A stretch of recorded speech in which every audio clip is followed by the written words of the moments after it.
Good afternoon, folks. We're under a high wind warning today, and boy, they aren't kidding. We have had some very strong winds at times out of the southwest, and just within the last hour, the dust has blown in to the valley. And if you look to the north and to the west, you cannot even see the mountains.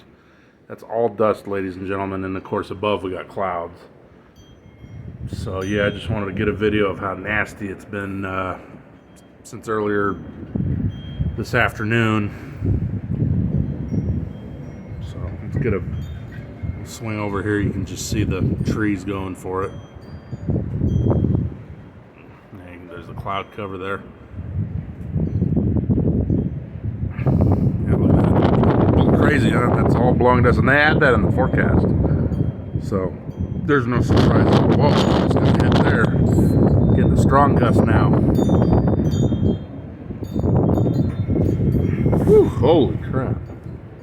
Yep. Let's see what my old little weather station's doing. Look at that.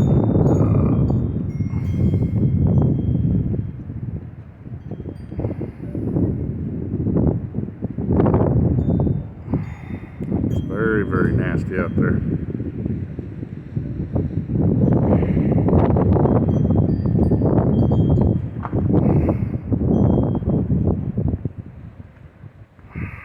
Alright folks, just thought I'd get a quick video of this wind and blowing dust